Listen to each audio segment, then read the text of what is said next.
I'm such a nerd. I've even got a grip trainer in my hands because you know what? Your listeners, I guarantee you, 8 out of the 10 listeners, they don't think this, mind you, but their grip sucks. I'm just being candid.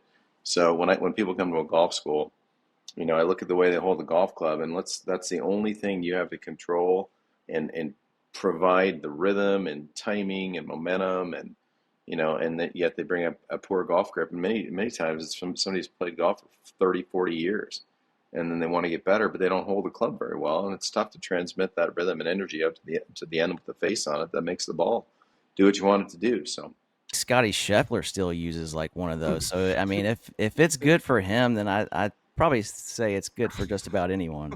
I'll tell Yeah. you what, it's awesome to see. You know who else? Matt Fitzpatrick does it as well.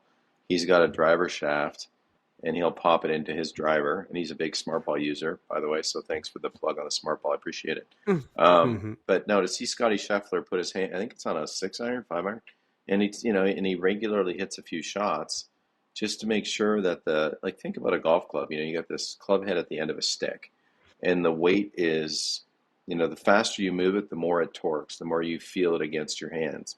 So it's this neat game where, the harder you swing, the more force you provide, and the more torque you get in your hands. And you kind of got to know where that is. You really do. And that's why having a functional grip is a big deal. And kind of knowing where that face is, even when you're not looking at it, it's up there back behind you.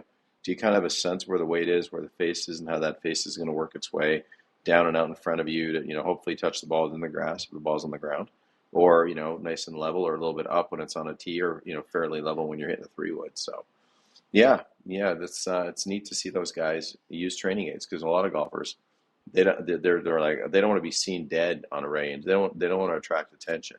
A bad golfer who has a poor swing wants to hit balls and not be seen. They want to hide out there, so they attract attention by using a training aid. Somebody might say, "Hey, buddy, what's that? That's not helping you." That's the last thing they want to hear, I right? wasn't going to jump straight into training aids, but so I've had this interesting history with them. Is like there's some that I find endless utility in, Mm-hmm. some that I kind of roll my eyes at. But I do wonder, is there any risk in some of these training aids that might be overly complex if someone's using them without a watchful eye like yourself to give them Mm-hmm. the initial kind of instruction of what the feedback they're really looking for? Because I see some guys out there, and it seems like the simplest ones make the most sense. Like maybe that's why the smart ball is as popular it is. You really see a lot of good golfers using the smart ball. Yeah. I've talked about the divot board. I did a demo thing with my 5-year-old. Just as like it's a non-technical feedback device where you can kind of feel your way into it, where it doesn't seem very risky if you don't have somebody looking at what you're doing. Could be dead wrong in that, but No, yeah, you're right. where are we at on that? Yeah, where are we at though? It's a great point. I mean, the smart ball has been around for, man, maybe 10 years now. And, and it is. It's basically a balloon of air with a lanyard on it. And it's the most knocked off training aid ever, which is, I guess a compliment to some degree. But what we've done now is that if you do take a training aid, like here's the reality. Big difference from feeling real. Okay. And people, honestly, they have no, some people are amazing at having awareness of their body. Most aren't. Golf's this crazy game where ideally you would learn it as a child. You would learn it in a playful environment among peers, goofing off, seeing everybody, kind of the tide rising with everybody. Maybe there'd be like one, person who's 2 years old or a little bit better that you looked up to that hit it a little farther and had a bit more skills that you could copy. And then you had a watchful teacher who, bumped you back into the lane a little bit and kind of give you some basics. And you know what that was? That's most of the best players in the world. That was me. Not that I was one of the best players in the world, but I was a decent golfer. Now, but if you don't have that and you're an adult, okay? Now, what's happened when you're an adult? And an adult, they want to play golf. I see this all the time. My trainer just got back from the gym. He goes, "Oh, my buddies are playing golf now." And this guy's, very, very mechanically minded guy. And I guarantee you, he's going to go, struggle at first, and he'll be an adult. He'll try to fix things. He won't play. Like, he won't hit 10 balls with the face closed to see where the ball goes. He won't hit 10 balls with the face wide open to see where the ball goes. He won't hit 10 balls going to the top with his wrist like this. He won't hit 10 balls with his wrist like that, closed or just all the varieties of things that might produce an outcome. then you distill down, hey, this is sort of my rhythm, my tempo.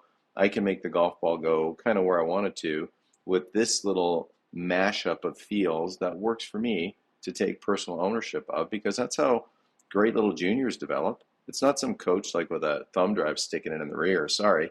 We are, we build confidence. We build little ladies and gentlemen. We build, explain things a little bit, provide clarity, but we don't hit one shot for a great player or a developing player. We just try to provide an environment where they have some fun. And, circling back to the training aid bit, back to the adults, is that what we do now is say, okay, I know an adult, if they're a geek, perfect. They're going to buy a training aid. Maybe they'll never watch one of our, what we call our protocol videos, meaning the smart ball, for example. I mean, put it between your arms and hit some pitch shots, see if you can do it. But there's other things you can do with that. And then there's some more complicated training aids in our line that you need to kind of follow the directions, because we address, hey, this is sensations you should be aware of.